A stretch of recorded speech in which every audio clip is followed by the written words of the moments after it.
Hello everyone, इस video में हम पढ़ेंगे डिग्री ऑफ रोटेशन या फिर लॉज ऑफ ऑप्टिकल रोटेशन। पर सबसे पहले हम ये समझते हैं कि हमने प्रीवियस वीडियो में क्या किया था। उसको मैं थोड़ा सा आपको याद दिलवा देता हूँ, थोड़ा रिवाइज करवा देता हूँ हमने क्या किया था। तो इससे प्रीवियस वीडियो में हमने कहा था optical rotation, optically active substances, dextro rotatory substances और लीवर रोटेटरी सब्सटेंसेस।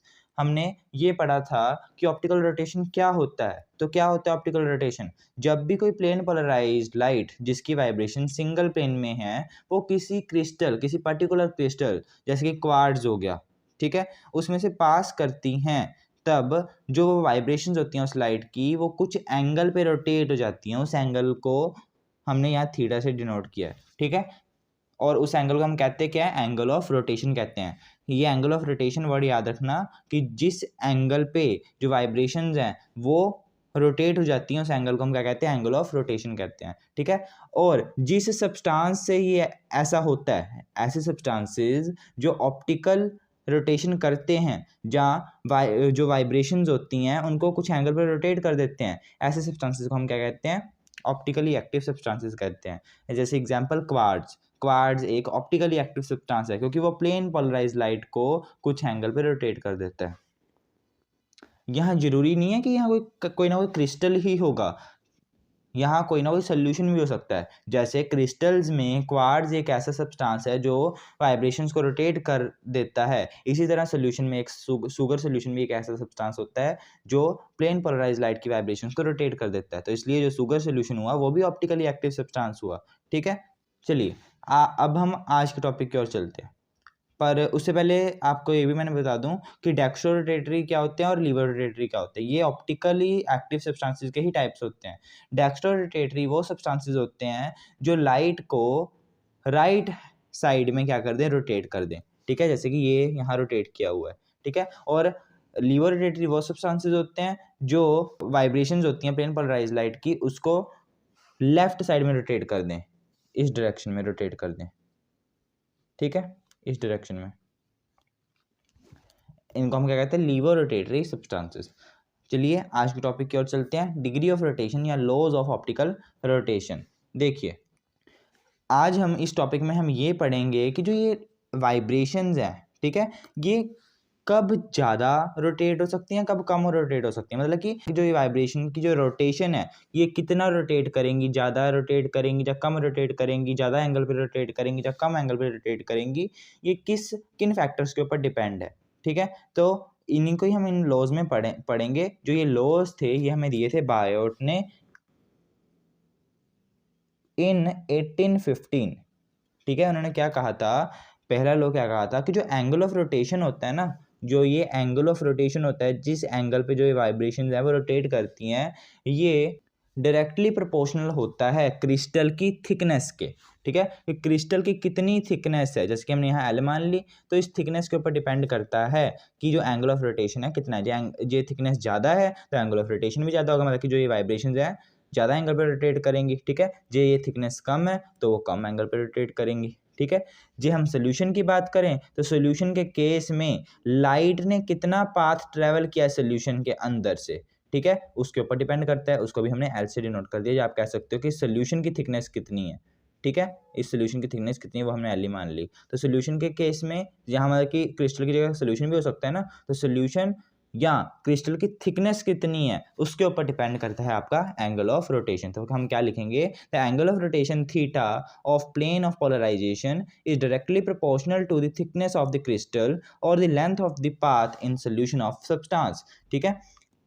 जहाँ जो ये एंगल ऑफ रोटेशन है, ठीक है, प्लेन ऑफ पोलराइजेशन का, वो डायरेक्टली प्रोपोर्शनल होता है किसके? थिकनेस, क्रिस्टल की थिकनेस कितनी है, ठीक है। या हम कह सकते हैं कि कोई जो सोल्यूशन है तो उस सोल्यूशन में लाइट ने कितना पाथ ट्रेवल किया है, जहाँ हम कह सकते हैं कि उस सोल्यूशन की थिकनेस ही कह लो आप, ठीक है, उसके डायरेक्टली प्रोपोर्शनल होता है। सेकेंड पॉइंट क्या है?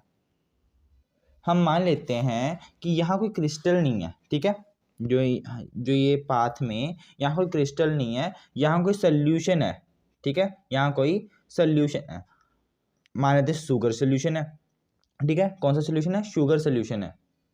तो शुगर सोल्यूशन आपको पता है कंसनट्रेटेड कब होता है और कम कंसनट्रेटेड कब होता है। देखिए जो आपने पानी लिया, ठीक है, पानी में आपने 1 लीटर पानी में आपने सिर्फ 2 ग्राम ही शुगर में मिलाई, या आप कह लो कि 100 ग्राम ही शुगर मिलाई, 100 ग्राम, 2 ग्राम तो बहुत कम हो गया, 100 ग्राम हमने शुगर मिलाई, तो आप क्या कहोगे कि उस पानी 1 लीटर का पानी था और शुगर हमने कितनी कम मिलाई है, मतलब कि जो शुगर की कंसंट्रेशन है वो क्या है, कम है, जहाँ वो जो सॉल्यूशन है वो कम कंसंट्रेटेड है, उस पूरे सॉल्यूशन की कंसंट्रेशन कम है, क्योंकि जो सॉल्यूट की मात्रा है वो सॉल्वेंट से बहुत कम है।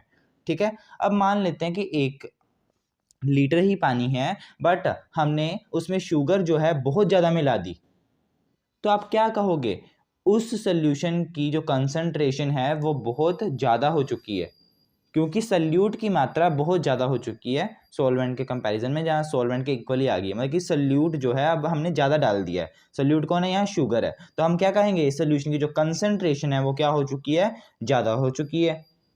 तो ये यहाँ कोई सोल्यूशन है, ठीक है, ये हम क्रिस्टल की जगह कोई ऑप्टिकली एक्टिव सोल्यूशन का यूज़ कर रहे हैं, उसमें से कोई प्लेन पोलराइज लाइट पास करवा रहे हैं, ठीक है, तो आपको पता है ऑप्टिकली एक्टिव है तो कुछ ना कुछ एंगल पे रोटेट होगी, तो जो वो एंगल है जिस एंगल पे वो रोटेट होगी वो किसके ऊपर डिपेंड करेगा कि उस सोल्यूशन की कितनी कंसंट्रेशन थी, ठीक है, कितना वो कंसंट्रेटेड था, ठीक है, जितना ज़्यादा कंसंट्रेटेड होगा उतना जो मतलब कि एंगल ऑफ रोटेशन है उतना ही ज़्यादा होगा, मतलब कि जो वाइब्रेशंस हैं वो ज़्यादा एंगल पे रोटेट करेंगी। तो आप सिंपल क्या लिख सकते हो, in the case of solutions, for solutions, जहाँ हम कह सकते हैं यहाँ कोई गैस भी हो सकती है ना, तो गैस भी जो ज़्यादा कंसनट्रेटेड है तो एंगल ऑफ रोटेशन ज़्यादा होगी, ठीक है, द फॉर सॉल्यूशन या फिर कोई वेपर्स, जो एंगल ऑफ रोटेशन है, एंगल ऑफ रोटेशन जो है आपका क्रिस्टल, फॉर सोल्यूशन और vapours the angle of rotation जो है वो डायरेक्टली प्रोपोर्शनल होगा कंसंट्रेशन ऑफ द सब्सटेंस की कितनी कंसंट्रेशन है, जहाँ वेपर की कितनी कंसंट्रेशन है उसके ऊपर डिपेंड करेगा आपका angle of rotation, that is theta. Third आपका क्या लो है, देखिए थर्ड आपका लो का कहता है जो आपका एंगल ऑफ रोटेशन है वो और किसके ऊपर डिपेंड करता है, वो डिपेंड करता है कि जो आपने सब्सटेंस जो लिया है, जहाँ जो क्रिस्टल आपने यूज़ किया है ऑप्टिकल रोटेशन करवाने के लिए, ठीक है, सोल्यूशन या फिर क्रिस्टल जो आपने यूज़ किया ऑप्टिकल रोटेशन करवाने के लिए, उस सोल्यूशन या फिर जो क्रिस्टल है उसका टेम्परेचर कैसा है, उसका नेचर कैसा है, उसके ऊपर भी डिपेंड करता है। तो आप बस सिंपल क्या लिखोगे, angle of rotation of plane of polarisation is directly proportional, directly ना लिखो, यहाँ आप लिखो डिपेंड्स अपॉन, ठीक है, डिपेंड्स अपॉन किसके ऊपर डिपेंड करता है, नेचर क्या है सब्सटेंस का और टेम्परेचर क्या है सब्सटेंस का, या आप सोल्यूशन यूज़ कर रहे हो तो सोल्यूशन का, ठीक है। फोर्थ आपका पॉइंट क्या कहता है कि जो आपकी वाइब्रेशंस हैं, ठीक है, लाइट की, उनका जो एंगल ऑफ रोटेशन है वो इन्वर्सली प्रोपोर्शनल होता है उसी लाइट की वेवलेंथ के स्क्वायर के, ठीक है। आप क्या लिखोगे, theta is directly proportional to, sorry inversely proportional to 1 lambda का, सॉरी लैम्डा का स्क्वायर, लैम्डा क्या है, वेवलेंथ ऑफ लाइट,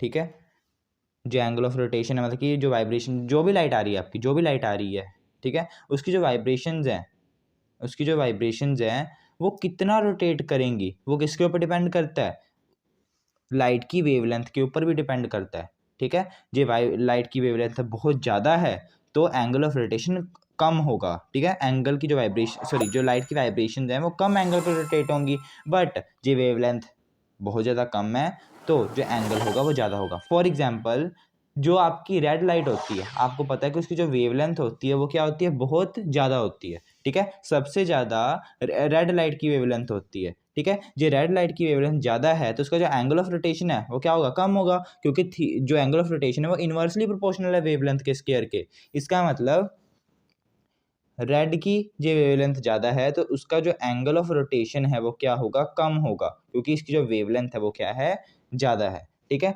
तो जो रेड की जो वो होती है ना, एंगल ऑफ रोटेशन जो होता है वो कितना होता है, 15 डिग्री, ठीक है, 15 डिग्री होता है एंगल ऑफ रोटेशन किसका, रेड कलर का, ठीक है। जो आप वॉयलेट कलर की बात करो तो वॉयलेट कलर की जो वेवलेंथ होती है वो सबसे कम होती है, ठीक है, जो वॉयलेट कलर की वेवलेंथ कम है तो उसका जो एंगल ऑफ रोटेशन है मतलब कि जो वॉयलेट कलर की लाइट होगी, जो प्लेन पोलराइज्ड है, उसका जो एंगल ऑफ रोटेशन है वो क्या होगा, ज़्यादा होगा। और वो कितना होता है वॉयलेट के लिए? 50 डिग्री। देखिए रेड से ज़्यादा है ये, ठीक है, क्योंकि वॉयलेट की जो वेवलेंथ है वो कम है, ठीक है। तो ये आपके थे लॉज ऑफ ऑप्टिकल रोटेशन, जो आपको करने हैं, इंपॉर्टेंट है। इससे नेक्स्ट वीडियो में हम बहुत इंपॉर्टेंट आर्टिकल करेंगे जो कि आपका है फ्रेस्नेल्स थ्योरी ऑफ ऑप्टिकल रोटेशन। तो जी आपको ये वीडियो अच्छी लगी है तो प्लीज़ चैनल को सब्सक्राइब करें और वीडियो को लाइक कर दें। Thank you.